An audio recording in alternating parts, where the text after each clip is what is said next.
जय श्री कृष्ण। प्रचलित व्रत कथा चैनल में आपका स्वागत है। आज हम आपको माघ मास की कथा सुनाएंगे। एक भील और भीलनी थे। माघ मास आया, लोग व्रत करते थे, पर्व पूछते थे और पूरा मास पवित्र जलाशय में जाकर स्नान करते थे या घर में तारा स्नान करते थे। भील भीलनी गरीब थे, जंगल में जाकर लकड़ियां काट बेचकर अपना निर्वाह करते थे। गरीबी और परिश्रम के कारण कोई व्रत नहीं कर पा रहे थे। भीलनी ने मन में विचार किया कि लोग तरह तरह के व्रत रखते हैं, पर्व पूछते हैं, पर मैं कुछ नहीं करती। मुझे भी कोई व्रत जरूर करना चाहिए। हमसे दूसरा व्रत तो न हो सकेगा, किंतु हम माघ मास में नित्य एक ही बार भोजन करने का व्रत जरूर कर सकते हैं। भील ने बताया कि मुझसे भूखा न रहा जा सकता है, तू यह व्रत रख सकती है। भीलनी अपने पति के साथ लकड़ियां काटने जाती थी। संध्या काल में एक बार भोजन करती थी। देखते ही देखते माघ मास संपूर्ण होने आया।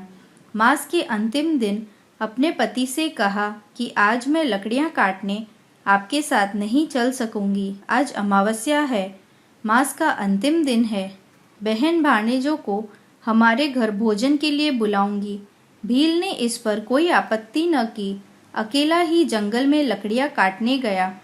भीलनी ने खाना पकाया, बहन भाणेजों को प्रेम से भोजन कराया। अपने पति के इंतजार में भोजन किए बिना ही बैठी रही। साथ बैठकर भोजन करने की मन में ठानी। इस विचार में डूबी हुई भीलनी की आंखें लग गई, नींद आ गई। भील लकड़ियां लेकर घर आया। वह पसीने से तरबरतार था, सुबह का भूखा प्यासा था।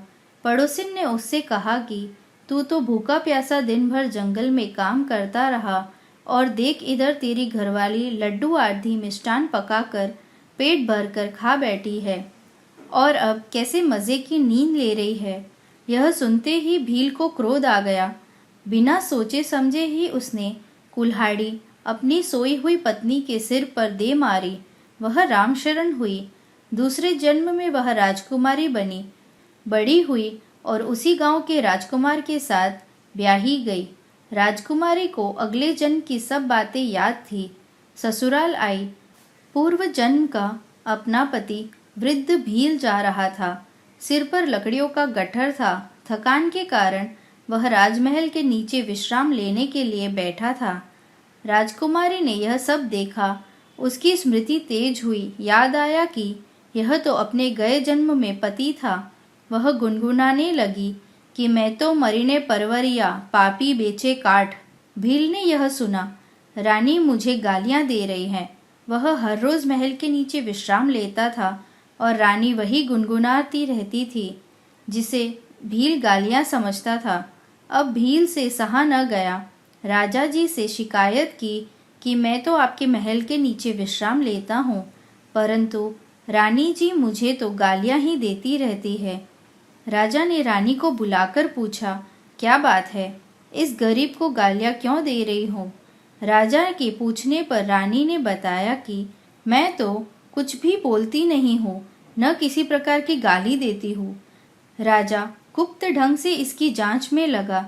एक दिन राजा ने अपने कानों से रानी को कुछ गुनगुनाते सुना। रानी के पास गए, कहा कि सच बताओ कि तुम क्या कह रही हो। रानी ने राजा से कहा कि मैं कहूँगी, फिर भी आप मेरी बात पर विश्वास नहीं करेंगे। राजा ने रानी को कहने के लिए मजबूर किया। रानी कहने लगी कि गए जन्म में यह भील और मैं पति पत्नी थे। सब बातें राजा जी को कह दी। राजा ने रानी की बात पर भरोसा किया। भील को बुलाकर पूछा तो बात सही निकली। भील ने बताया कि मैंने क्रोधावेश में मेरी पत्नी का वध किया था, बाद में तो खूब पछताया भी। अब क्या किया जाए? रानी ने कहा कि माघ मास आने पर स्नान करने का व्रत रखने से इस पाप से तू मुक्त हो जाएगा। अब राजा, रानी और भील तीनों माघ मास के स्नान का व्रत करते थे। माघ मास समाप्त होते ही भील की मुक्ति हुई और वह वैकुंठ में वास करने लगा। राजा रानी ने भी सुख चैन भोग कर वैकुंठ में गमन किया। माघ मास में स्नान का व्रत करने पर तारा स्नान करना होता है। यदि आपको हमारी कथाएं पसंद आ रही है तो हमारे चैनल को लाइक करें, शेयर करें और उसे सब्सक्राइब करना ना भूलें। धन्यवाद। जय श्री कृष्ण।